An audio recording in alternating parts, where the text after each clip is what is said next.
Hello guys! Meron akong ipapakita sa inyo. Do you know what fruits is this? Ayan guys, ha? Grabe, ang lalaki oh. Ang gaganda pa man din. Wait, pakita ko sa inyo ha.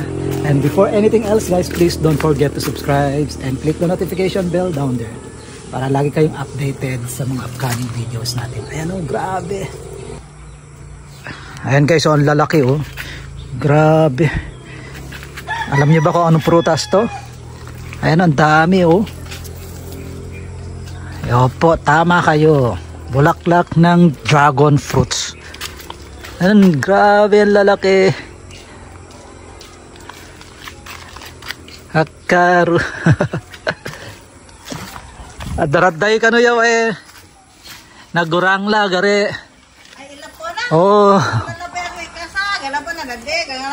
Oh, lago eh, kuha ka naman. Namabulag ka naman, dradega. Oo, bulag. Wari man na bulag. Nabulag ka na, nagurang lang, gare ka naman. Oh, ano, karon natin. Ayan o, grabe, ang dami. So, ayan guys, so grabe. The flower of dragon fruits. Ayan o, grabe. It's rainy season, that's why it's not blooming or it's not totally opened. My brother told me once it's bloom or it's sunny day, it will bloom like very large. Ayan o, grabe ang dami guys oh. Ang ganda ng bulaklak. Oh, ang dami, grabe. There's a lot. So this is dragon fruits. It's amazed me because of the flower. Grabe. Oh. Hindi lang kasi ako nakakita. Gusto ko makita ng ano eh. Okay, this is the fruits. This is the fruits. Unripe. And this is the flower not yet opened. And this is the open one. Yung namukadkad na. Ayan na. Oh my God. It's so beauty.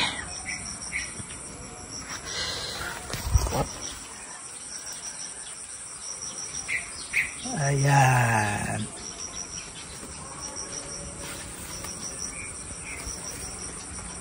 There you go. OMG guys, look. The beauty of flower. Dragon fruits. It's amazing. Ayan o, grabe, ang dami. So, this is the stem, the leaves, or the stalk, whatever you call it.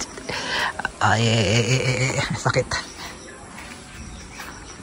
Ayun. Oh my God, ang dami talaga. Hindi ako makamove on sa ganda ng flower niya. Ang dami. Okay, let's go here. Ayan o. Ang dami, ayan o. And let's go here. Over there.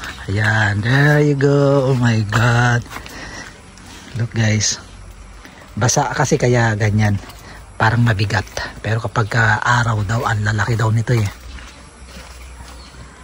Ayan. So, okay guys. Thanks for watching. Please don't forget to subscribe. And click the notification bell down there. Para pagka meron tayong video to be upload, mano-notify kayo. Ayan. Have a good day ahead. And God bless.